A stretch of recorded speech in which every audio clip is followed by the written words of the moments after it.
And the games are on. Here in the semifinal heat of the 100-meter dash, Movietone's camera catches the blinding speed of Jesse Owens, cracking the world record in the incredible time of 10 2/10 seconds. The myth of Nazi Aryan supremacy was smashed to smithereens by the great non-Aryan athletes. Black athletes won the 100, the 200, the 400, the 800, the long jump, the high jump. It certainly proved that this Aryan business of supremacy was ridiculous. These were non-Aryans winning the most important event.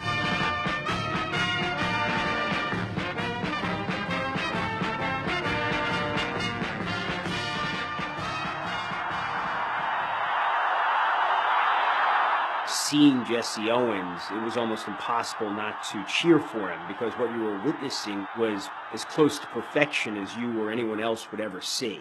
If Jesse Owens had gone to the games of the 11th Olympiad in 1936 in Berlin and had just won his 4 gold medals in those 4 events, the 100 meters, the 200 meters, the 4x100 meter relay, and the broad jump, it would have been one of the most spectacular achievements in the history of sports, and certainly in the history of the Olympic Games. To have done so as an African American in Hitler's capital at a time when the Third Reich was ascendant makes what he did, I think, arguably the most impressive feat in the history of sports.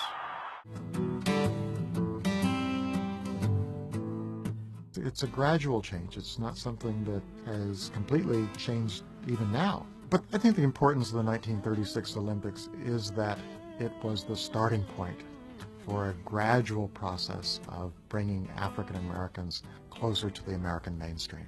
All the way through the 30s and 40s and 50s and into the 60s, when you always saw these news articles about the first black person to do this or that, it was a source of pride and it was a source of hope, because there was always going to be the second and the third and the fourth. And those people would have a much easier time because the first had opened the door. The competition was grand, and we're very glad to come out on top. Thank you very kindly.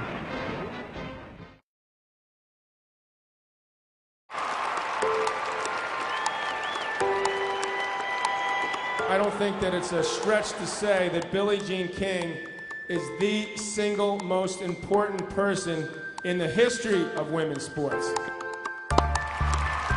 She wanted more for not only women in sports, to give them an opportunity to come and play on equal terms, but also the way we guys look at women now in the boardroom.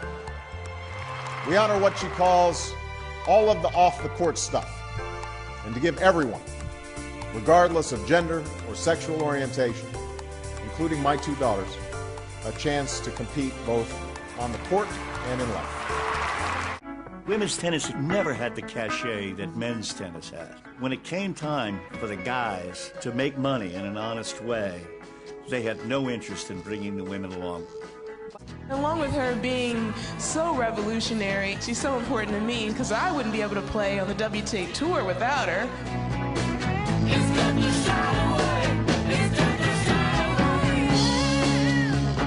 I kept thinking, she must think that all of women's self-confidence and pride rests on this moment, and she was right. It did. Billie Jean always says this: champions adapt, and pressure is a privilege.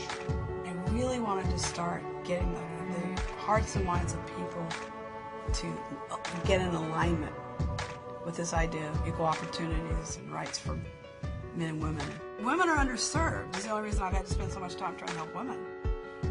If boys were underserved, that's where my time would have been spent.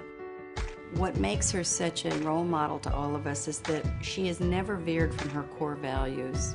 What I admire most about Billie is what she didn't just do for tennis, but what she did for all females just across the board. Great shot! In '74, Larry and I were involved in forming World Team Tennis. We have men and women on the same team, and that's what I want the world to look like. I don't think there's any question in this century that the 2 most significant cultural athletic figures are Jackie Robinson and Billie Jean King. She has probably done more than any woman in the world to empower women and to educate men. She's helped to educate us all by empowering members of the GLBT community. If you have the heart of a champion, if you have the heart of Billie Jean King, you can belong, you can prevail. After listening to the American people, I have been reminded again that all the legislation in the world can't fix what's wrong with America. It was a very difficult time for our country. The Soviets had invaded Afghanistan, the Shah had collapsed, our people had been taken hostage. We were humiliated by almost nightly insults, burning the American flag. It was a time when we were losing confidence in ourselves as a country. What turned into a political event was something that we really didn't expect or understand, frankly. You know, we were a bunch of kids, and we wouldn't have known Gorbachev from Makarov. The Soviets were very good in terms of world hockey, and the U.S. was several steps behind. And the U.S. knew it, the Soviets knew it, the rest of the world knew it. 13 days before they'd meet in the Olympics, the Soviets manhandled the American team 10-3 in an exhibition game at Madison Square Garden. We were just a bunch of college kids, and I was a college coach, and our average age was a little over 21. And here we're playing the greatest team in the world. Herb Brooks, you know, a masterful job that he did, kept stressing to us, they're ripe, they're ready to be beaten, and if anybody can beat him, it's you guys. Here come these college boys, these amateurs from the United States, playing against the commies, the state professionals, the Ruskies. Everybody can understand. It was Star Wars, it was the, you know, taking on the evil empire. It was David and Goliath. It was the United States versus the Soviet Union. It was our team. It was a natural.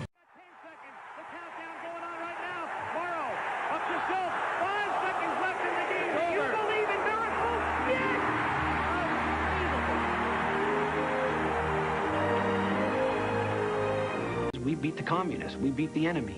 I think for a 2-week period, and maybe a little longer, people felt good about themselves and felt proud to be an American.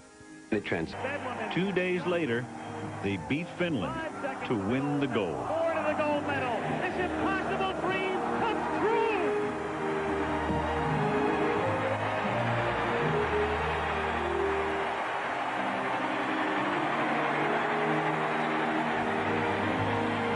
I didn't understand what it was to be proud of being an American.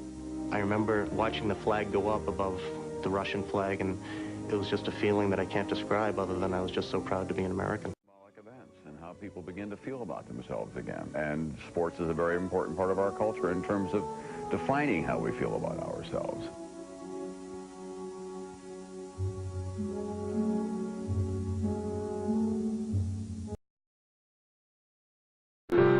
The man who would one day bring democracy to his homeland was the son of a powerful tribal leader. By the early 1960s, Mandela was planning guerrilla attacks designed to destabilize the government, combating the segregation laws known collectively as apartheid. There are many people who feel that it is useless and futile for us to continue talking peace and nonviolence. In 1964, he was sentenced to life in prison. For 18 years, Mandela was imprisoned on Robben Island, and for most of that time was largely forgotten. Then, in the early 1980s, Mandela became the symbol of his people's suffering and of their resistance in the face of fascism. Under mounting pressure from the Western democracies, Mandela was finally set free in 1990. There's Mr. Mandela, a free man taking his first steps into a new South Africa. Over the next 4 years, Mandela helped dismantle apartheid and won a resounding victory. For the first time, a black man would be president of the Union of South Africa. As president, Mandela helped heal some of the wounds that had festered so long, utilizing every tool available to bring his constituents together, including rugby, the sport associated for so long with the most reactionary segment of the white minority. Mandela, known affectionately then and now as Madiba, asked all South Africans to support the Springboks, the national rugby team, when they played in the 1995 World Cup final in Johannesburg. When the Springboks won, Mandela, along with millions of his compatriots, white and black, rejoiced. Madiba took my hand and he shook it and he said, "Thank you very much for what you've done for South Africa." I said, "Madiba, you got it wrong. Thank you for what you've done for South Africa." A year later, Mandela was on hand to present the African Cup of Nations trophy to South Africa's men's soccer team, which won the Continental Championship in its first major tournament since being banned 30 years earlier because of apartheid. In 2010, South Africa welcomed the world that had once shunned it, becoming the first African nation to play host to the FIFA World Cup. With millions across the globe tuning in for the draw, Mandela, then 91, expressed his sentiments about the significance of the World Cup in South Africa. May the rewards brought by the FIFA World Cup prove that the long wait for its arrival on African soil has been worth it. Kinako, it's time. I thank you. By almost any measure, the 2010 World Cup was an overwhelming success, a triumph for both South Africa and the African continent. Just before the final, Mandela made his only public appearance of the tournament in a golf cart at Soccer City in Johannesburg. Just 7 days shy of his 92nd birthday, Madiba was there to give the World Cup his benediction, and without uttering a word, fashioned its profoundest moment. In the end, Mandela proved there are no conflicts that are intractable, no hatreds too ingrained to be overcome. El Paso appears in its first Sweet 16 since 1966. We thought we'd turn the clock back a bit to a time 26 years ago when UTEP, then known as Texas Western, shocked the basketball world. To a time 26 years ago when a team with 5 black starting players took it to Adolph Rupp's all-white Kentucky powerhouse.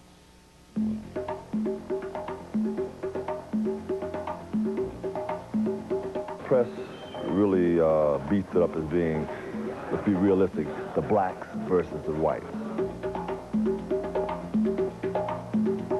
They were calling us all kind of things, criminals. You know, we were criminals.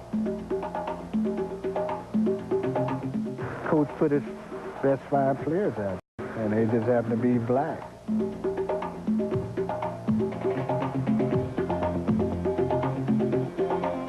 Where could they go? How many places there wasn't a black player in the Southwest Conference, there wasn't a black player in the Southeastern Conference?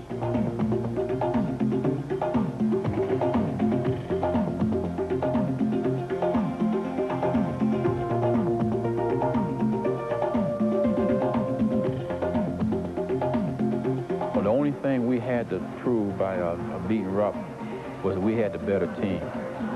We knew that we had the better team, but we had to prove it to everybody else.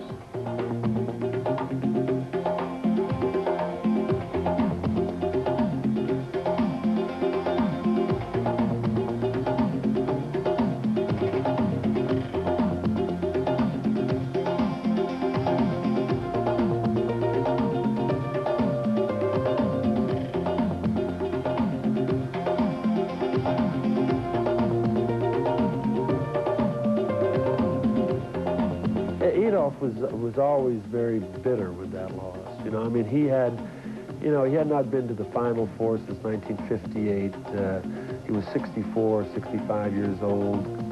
I think it played on him so much that he wanted to win that particular championship because he didn't know if he was ever going to get back that far again.